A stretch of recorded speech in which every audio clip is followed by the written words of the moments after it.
8countnews.com, Peter Zimbor here with former junior lightweight world title holder and runner-up of Season 2 of The Contender, Steve 2-Pound Forbes. We're here at the Wildcard Gym in Los Angeles where you're training for your next fight March 6th. Tell us how it's been training out here on the West Coast. Oh, it's been great. You know, I was born a West Coast guy, so it's great to be out here on the West Coast, especially here in Hollywood at the Wildcard Gym with Freddie Roach. It's great. Now you're preparing for about March 6th on the undercard of Devin Alexander versus Juan Urango, and in preparation for that fight, you're sometimes serving as a sparring partner for Manny Pacquiao. Tell us how that sparring has helped prepare you for this fight on March 6th. Well, it just so happens I am fighting a left-hander in Harrison Coelho. Tough guy. He's a southpaw. Manny Pacquiao is fighting Joshua Clottey, as everybody knows, and it's just a perfect fit to have Freddie Roach have me spar with Manny. So you can't get no better preparation for any fight, let alone a left-hander that you're facing. So, no, it's great. Everything's going good. Manny's in great shape. Definitely he pushes the limit to help everybody get in condition. So I'm definitely going to be ready come March 6th. Now, the last time a lot of folks saw you fight was a welterweight title challenge against Andre Berto. Since then, you fought once in your home state of Oregon. Now you're fighting on a Don King promoted show. I guess the plan in place is if Devin Alexander wins, who's also a Don King promoted fighter in the main event against Juan Urango, you could be next in line for Alexander for a junior welterweight title challenge. Is that the way you want things to work out? Absolutely. You couldn't have said anything better. And that's one of the reasons why we're electing to fight a left-hander. That's another reason why we get to spar with the best left-hander in all of boxing, Manny Pacquiao.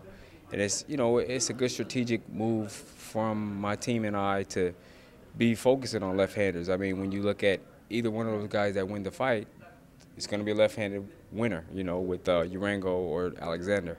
So we're just getting prepared, starting now.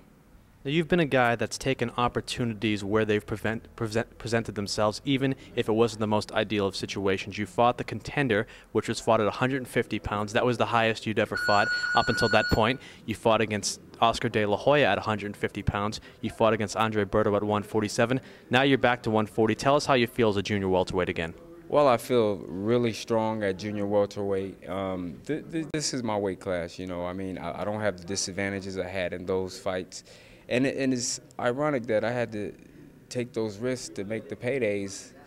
You know, even, you know, I made more paydays doing that stuff than when I was a world champion. So, I mean, I had to take a risk, and you know, there's a saying, blessed is the risk taker, you know, when you take risk. And I finally get to fight at my weight class, and I think I'm going to be a lot stronger and a lot better because I've been able to preserve myself, especially taking a year off and letting my body rest from fighting the big guys. Let's go back to your sparring with Manny Pacquiao for just a moment. I think a lot of people saw when you were brought in to fight Oscar De La Hoya, a lot of people saw that as him trying to set up a rematch with Floyd Mayweather. People had said that you had some of the defensive characteristics of Mayweather. You were trained by some Mayweathers in the past. Is that the reason why Manny Pacquiao has you here, because he might be fighting Floyd Mayweather down the line? Did that ever cross your mind? No, not at all, because, you know, it was not planned out. None of this was planned. My manager just happens to be friends with Freddie Roach, and he's been trying to get me to come down here for years. So by us coming down here and finally coming down here to train, and, you know, Freddie said, hey, man, you know, yeah, we'd love to have him in here, and you know, in this gym. And it just so happened if he wants to get some work with Manny, he asked us. And I said, yeah, you know, why not? He's the best, and we'd love to get to work. I mean, I could see how it could help him for that fight in the future, too, being that I've trained with him. But it hasn't really crossed my mind because, you know, I'm a little bit similar to Mayweather since I trained with him. But, you know, I got my own style, too. So, I mean, I guess it's a plus for him, you know, to kind of learn, you know, that style. And it's a plus for me, being that everybody in this division is pretty much left-handed. So I think it's an even swap. Now, we've established the fact that when you fought Oscar De La Hoya a few years ago, it was a junior middleweight fight. It was way above your natural weight class, but you made a very good account for yourself in that fight despite losing a decision, so much so that you even cracked De La Hoya's orbital bone. A lot of people have said, in hindsight, people should have seen what an undersized fighter like you did against De La Hoya coming when Pacquiao did De La Hoya what he did months later, which was stop him with eight rounds. Have you and Manny ever talked about that? No, no, we haven't. No, not at all.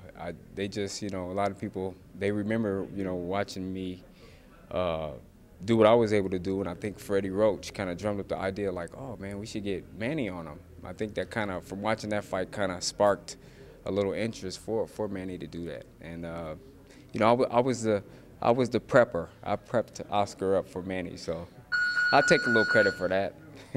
Now, I mentioned you worked with some of the Mayweathers in the past. Had you ever sparred with Floyd Jr.?